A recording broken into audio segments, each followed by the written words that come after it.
5월 21일 수요일자 에스더 9장 1절로 19절 말씀. 아달월 곧 12째 달 13일은 왕의 어명을 시행하게 된 날이라. 유다인의 대적들이 그들을 제거하기를 바랐더니 유다인이 도리어 자기들을 미워하는 자들을 제거하게 된 그날에 유다인들이 아하수에로 왕의 각 지방 각 읍에 모여 자기들을 해하고자 한 자를 죽이려 하니 모든 민족이 그들을 두려워하여 능히 막을 자가 없고 각 지방 모든 지방관과 대신들과 총독들과 왕의 사물을 보는 자들이 모르드게를 두려워하므로 다 유다인을 도우니 모르드게가 왕궁에서 존귀하여 점점 창대하매 이 사람 모르드게의 명성이 각 지방에 퍼지더라.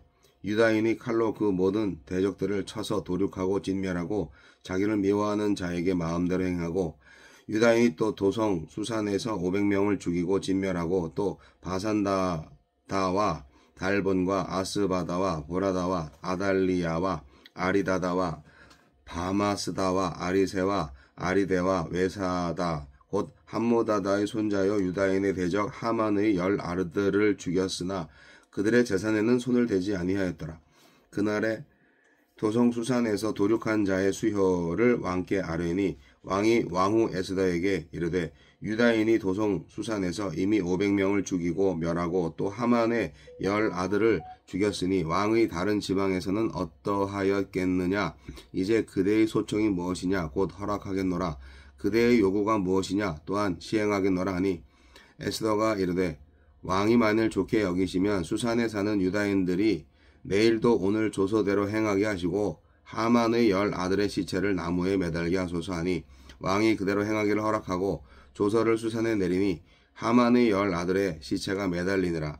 아달월 14일에도 수산에 있는 유다인이 모여 또 300명을 수산에서 도륙하되 그들의 재산에는 손을 대지 아니하였고 왕의 각 지방에 있는 다른 유다인들이 모여 스스로 생명을 보호하여 대적들에게서 벗어나며 자기들을 미워하는 자 7만 5천 명을 도륙하되 그들의 재산에는 손을 대지 아니하였더라.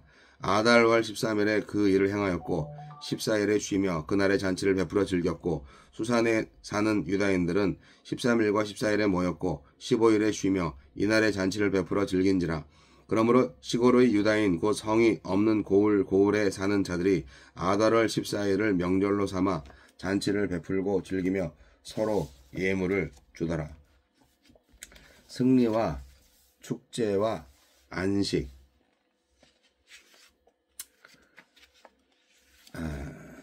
두 조서가 시행되는 날 유다인들은 각처에서 자신의 대적을 이기고 축제와 안식을 즐깁니다.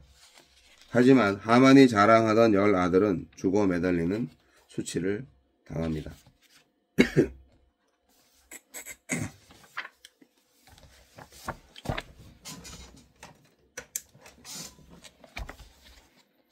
하나님은 어떤 분입니까?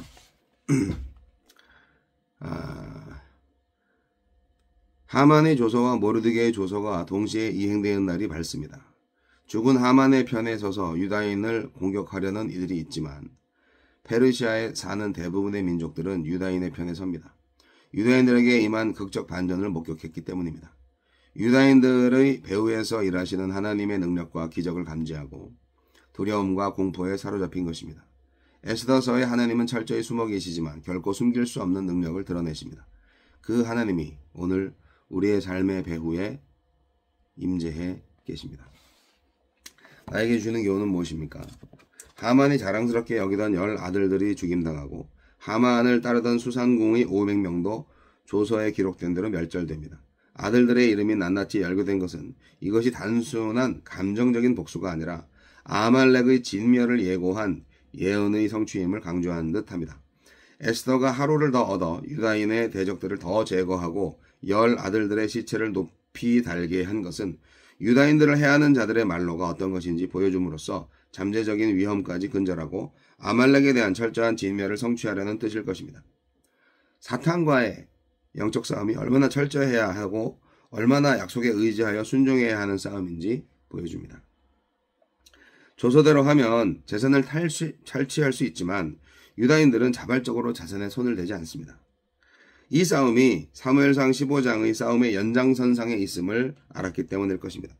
사울은 전쟁에서 이기고도 전리품을 취함으로써 하느님께 불순종하여 버림받았지만 유다인들은 전리품을 취하지 않으므로 이 전쟁이 철저히 하느님의 전쟁이 되게 했습니다. 유다인들은 수산성뿐 아니라 제국의 각 도에서도 대적자들에게서 자신을 보호하기 위해 전투를 벌였는데 무려 7만 5천 명을 쳤습니다. 사망의 날이 될 뻔했던 그날이 생명과 축제의 안식의 날이 되었습니다. 우리의 절망과 탄식도 생기 있는 찬양과 간증으로 뒤바꾸실 하느님의 역사를 기대합시다.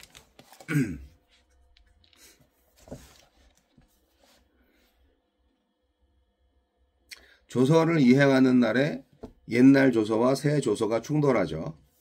그 조서를 다시 바꿀 수는 없는 좀 이상한 법 때문에. 자, 지금은 이제 제국의 2인자가 모르드게고 또 제국의 왕후가 에스더잖아요. 그래서 유다인은 이제 이 당시에 페르시아에서 모든 민족이 두려워하고 막을 수 없는 민족이 되었어요. 이렇게 하느님은 절체절명의 위기 속에서 사람을 의지하지 않고 하나님을 의지하는 모르드게와 같은 사람에게 명성과 권력을 되찾아 주신다. 그런 교훈이 되겠습니다.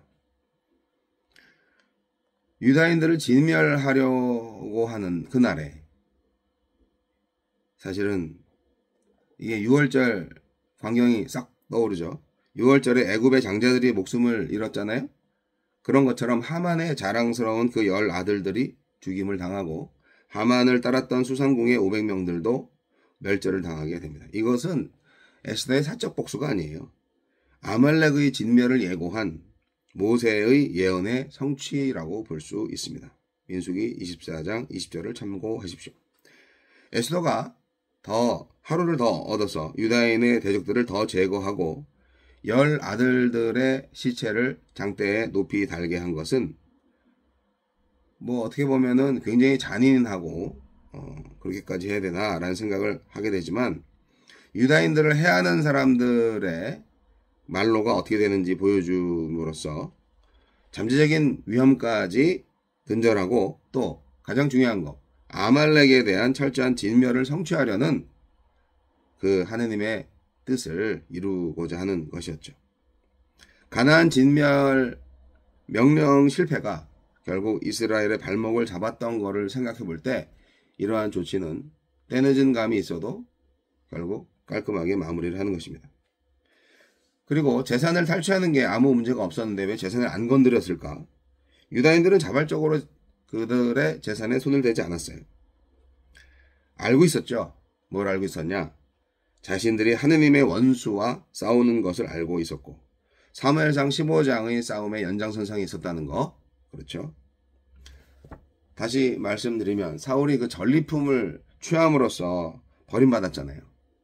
그걸 알고 있는 거죠. 유대인들은 전리품을 취하지 않음으로써 이 전쟁이 철저히 하느님의 전쟁이다라고 하느님께 영광을 돌리는 겁니다. 사실 생명을 보존하게 된 것만으로도 얼마나 큰 복이에요. 그래서 이날 또다시 사망의 날이 될 뻔한 이 날이 결국 유다인들의 생명과 축제의 날이 안식의 날이 되었습니다. 출애굽의 하나님이 다시 6월절에 구원을 맛보게 하신 것이죠.